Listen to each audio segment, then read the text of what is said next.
こんにちは、ハーリーです。今日は池袋、大塚、巣鴨エリアで楽しめる一人でも行きやすい夜ご飯6選をご紹介します。皆さん、一人でサクッと夜ご飯を食べたいとき、どこに行くか迷いませんか？ Google や食べログで池袋、一人夜ご飯で調べてもたくさん出てくるし、行ってみたら一人では入りづらいお店だったなんてこともあると思います。そこで今日の動画では実際に僕が行ってここは夜でも一人で入りやすいと思った店を6つご紹介します。和定食、洋食、イタリアンなど幅広いジャンルでご紹介するので、今日も最後まで期待してみてください。僕のチャンネルでは池袋、銀座エリアを中心とした東京の美味しいお店をご紹介しているので、今日の動画いいなと思ってくれた方はチャンネル登録といいねボタンを押してくれるとすごく嬉しいです。今日ご紹介する6つのお店の場所はこちらになります。それでは早速参りましょう。1つ目のお店は巣鴨ときわ食堂さんです。本店は地蔵通り商店街の中にあって、巣鴨駅前や大塚駅、駒込駅などにも支店があります。巣鴨ときわ食堂さんは明治時代にルーツを持つ伝統的な定食屋さんです。今日はお一人様の夜ご飯なので、より駅に近い駅前店をご紹介しますね。店内はザ食堂といった空間で40席ほどあります。夜のお客さんは40代から70代のお一人様男性が多いです。女性のお一人様も少しだけいらっしゃるんですけど、男性多めなので気になる方は注意しましょう。メニューは店内に飾ってあるものの中から選ぶスタイルです。夜は定食セットにせず、ビールとおかずを頼んで晩酌セットとして楽しんでいる人も多いです。ときわ食堂さんの名物はアジフライとエビフライで、10月から4月限定のカキフライも人気です。ミックスフライを頼むとアジ、エビ、カキの3つがセットでいただけるので、迷ったらミックスフライがおすすめですよ。この日の僕はエビフライ定食をいただきました。ピヨーンとどでかいエビがインパクトありますよね。お箸と同じくらいの長さで、なんと約25センチもの長さがあります。ときわ食堂さんのお料理はどれも家庭的な優しい味わいで、サックサクの衣とプリップリのエビがしっかりとしたコントラストになっています。ときわ食堂さんの特徴はその食材にしっかりとこだわっているところです。魚は店主が毎日菓子へ行って目利きして選び、お米や豚肉は生産者から直送、ご飯も炊きたてで全てが自家製というこだわり具合なんですよ。ここで巣鴨ときわ食堂さんの歴史について少しだけお話しします。巣鴨ときわ食堂さんのルーツは明治から大正時代に隆盛を誇った料亭ときわ花壇から独立したときわ食堂総本店です。現在ときわ食堂総本店は閉業しているんですけど、総本店を源流として各支店が展開されていて、1922年に第5支店の浅草ときわ食堂が誕生しました。さらにその浅草ときわ食堂からたくさんののれん分け店が生まれて、1973年に開店したのが巣鴨ときわ食堂なんですよ。こういう歴史を知っていると、よりお食事が楽しくなりますよね。ぜひ行ってみてください。2つ目の店はラーメン鴨とネギさんです。巣鴨駅南口から大通り沿いに歩いて1分のところにあります。鴨とネギさんは夜でも1時間以上並ぶ上野の超人気ラーメン鴨とネギさんの姉妹店です。店内はカウンター13席のみの和モダンで落ち着いた空間です。お客さんは20代の大学生から70代のご年配の方まで幅広い年齢層の方がお一人様や2人で来ています。ほとんどが男性なんですけど、女性のお一人様もいらっしゃいますね。注文は入り口隣にある食券機で発券するスタイルです。鴨とネギさんは鴨ラーメンと飲める親子丼が有名なので、迷ったらこちらのセットをいただきましょう。鴨ラーメンのネギは3つの中から2つを選ぶスタイルですよ。僕は鴨ラーメンと飲める親子丼のセットをいただきました。見た目も綺麗に整っていますね。こちらのスープは鴨の出汁が効いたコクと深みのある味わいです。国産合鴨を丸2日間じっくりと煮込んでいるので、鴨の旨味をしっかりと感じられて、スープだけでもごくごくと飲める美味しさです。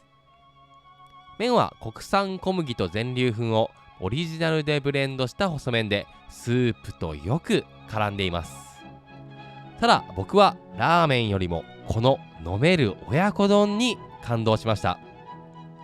まろやかな卵にシャッキシャキの玉ねぎがいいアクセントになっていて、まさに飲むように楽しめるやみつきになる親子丼です。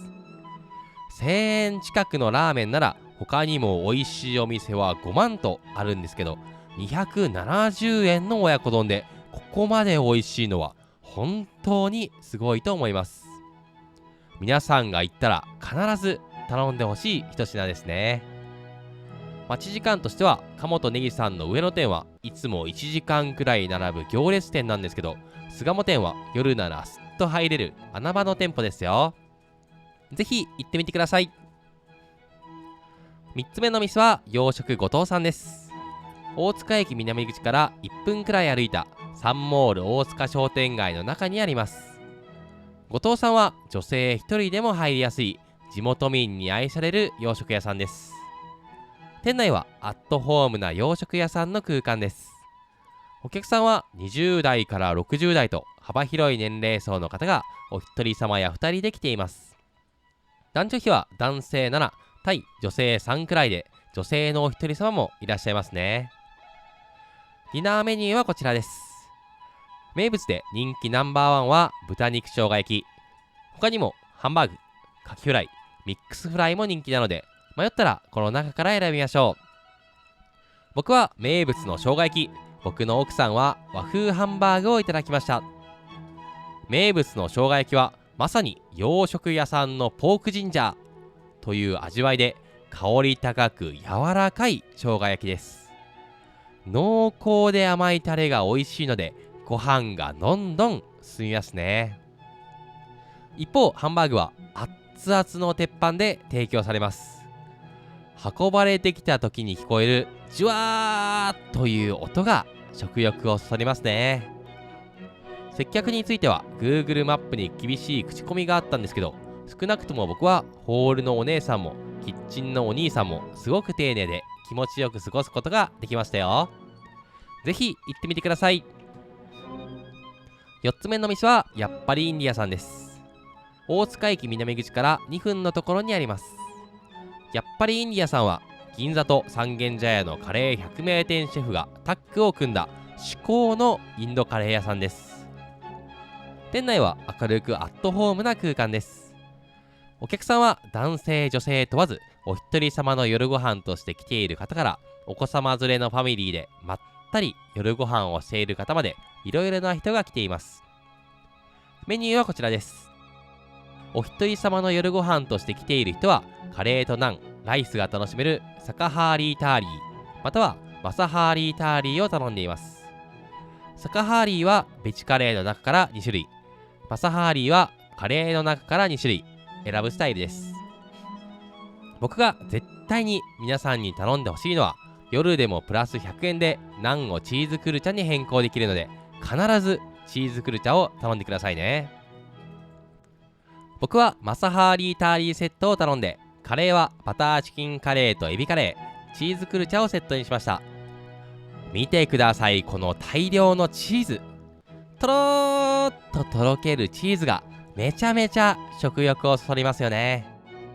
外はカリッと中はもっちりしたチーズクルチャはチーズ好きにはたまらない美味しさです。都内で数あるインドカレー店の中でもチーズクルチャに関してはやっぱりインディアさんがナンバーワンだと思います。バターチキンカレーはカレーの中にクリーミーな甘みがありつつも時折感じる生姜のすっきり感が素晴らしいです。エビカレーはココナッツ風味のまろやかカレーでプリップリなエビが入っていますね。ちなみに店主はインドの5つ星ホテルで働いた後、銀座のカレー100名店グルガオンさんを立ち上げたお兄さんと、三軒茶屋のカレー100名店芝刈りわらを立ち上げた弟さんがやっている超実力店なんですよ。やっぱりインディアという店名はやっぱりという日本語が2人にとって面白い言葉であることと、このお店の料理を食べた時にやっぱり美味しいよね、やっぱりインドだねと思ってもらえたら嬉しいとの願いを込めてつけたみたいですよ。僕としては一度行くともらえるラッシーまたはアイスチャイ無料クーポンでディナーセットに無料でドリンクが付けられる点もお一人様の夜ご飯として使いやすい魅力だなと思っていますよ。ぜひ行ってみてください。5つ目の店は東京たらこスパゲティさんです。池袋駅東口から5分くらい歩いたところにあります。東京たらこスパゲティさんは頑張る女性を応援したいがコンセプトの女性一人でも入りやすいおしゃれなスパゲティ屋さんです。1階にはカウンターが10席、2階にはカウンターやテーブル合わせて30席あります。頑張る女性を応援したいがお店のコンセプトだけあって、男女比は男性3対女性7くらいで、男性のお一人様はもちろん女性のお一人様も非常に多いです。メニューはこちらです。看板メニューは炙りたらこのお出汁スパゲティなので、初めての人は炙りたらこのお出汁スパゲティを選びましょう。一方、僕みたいにクリーム系の味が好きな人は白味噌と豆乳の明太クリームがおすすめですよ。こちらが僕の好きな白味噌と豆乳の明太クリームです。スープはクリームの濃厚な味わいが感じられて美味しいです。とびっこや明太子と混ぜることでプチッと感やピリッと感をプラスできますね。麺は約3センチの幅広うどんで食べ応えがあります。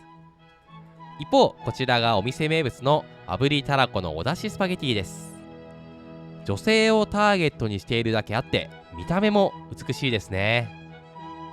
トッピングの下から引っ張り出したパスタはしっかりとたらこを身にまとっています。東京たらこスパゲティさんは投資営業なので夕方4時から5時といった時間にも利用できますよ。男性女性問わずぜひ行ってみてください。最後のお店は養蜂町さんです。池袋駅西口にある繁華街を抜けたところにあります。養蜂町さんは早い、うまい、安いが揃った池袋 B 級グルメ御三家の次男坊です。店内はカウンター9席とテーブルが4つある食堂チックな空間です。お客さんは20代から70代のお一人様男性が多く、女性は少しいらっしゃるくらいですね。メニューはこちらです。名物は黒胡椒からし焼き定食、人気なのはスタミナ焼き、ジャンボ焼き、ハンバーグあたりなので、迷ったらこの中から選びましょう。この日の僕は名物の黒胡椒からし焼き定食の大盛りをいただきました。黒胡椒からし焼きは黒胡椒の風味とパンチを思いっきり感じる、これぞ B 級グルメというがっつりとした味わいです。正直上品で奥深い味が好きという人にはおすすめしないんですけど、物価高が進んだこのご時世でほぼ全メニューが1000円以下なので、早い、うまい、安いを求める人にはたまらないお店ですね。ちなみに養蜂町さんは戦後から池袋東口にあった人気の手芸店金華堂さんを受け継ぐお店です。金華堂さんは1969年に閉店してしまったんですけど、その金華堂の味をここ養蜂町さんと同じく池袋にあるキッチン ABC さん、水戸屋さんが受け継いでいるんですよ。発祥としてはキッチン ABC さんが最初で、次にキッチン ABC さんから独立したのが養蜂町さん、さらに養蜂町さんから独立したのがランチハウス水戸屋さんという順番です。僕はこの3つを池袋 B 級グルメ御三家と呼んでいるので、池袋で早い、うまい、安いが揃ったお食事を食べたいときはぜひこの3つの店に行ってみてくださいね。今日は池袋大塚巣鴨エリアで楽しめる一人でも行きやすい夜ご飯6選をご紹介しました。皆さんの気になるお店はありましたか？今日は6つのお店をご紹介したので、僕の方で分かりやすいように表にまとめてみました。あくまで僕個人の感想なんですけど、参考にしてくれると嬉しいです。お一人様の夜ご飯は新宿、上野、東京駅などいろいろなエリアでご紹介しているので、夜にこのエリアに行く方は概要欄から見て参考にしてみてくださいね。最後に僕のおすすめのシーンをご紹介します。明治時代から受け継がれる産地直送、すべてが自家製の美味しい定食なら巣鴨ときわ食堂さん。毎日1時間以上並ぶ大人気ラーメンの姉妹店、美味しい鴨ラーメンとコスパ最高の飲める親子丼をいただくならラーメン鴨とネギさん。一人でもサクッと行きやすいリーズナブルで美味しい洋食をいただくなら洋食後藤さん。銀座三軒茶屋の百名店シェフがタッグを組んだ最高に美味しいカレーとチーズクルチャをいただくならやっぱりインディアさん。コンセプトは頑張る女性を応援したい、女性一人でも入りやすいおしゃれなスパゲティをいただくなら東京たらこスパゲティさん。早い、うまい、安いが揃った池袋 B 級グルメ御三家の次男坊なら養蜂長さんがおすすめです。ぜひ行ってみてください。これからもおすすめのお店を上げていくので、チャンネル登録といいねボタンを押してくれるとすごく嬉しいです。今日も最後までご覧いただきありがとうございました。ではまた次のお店で。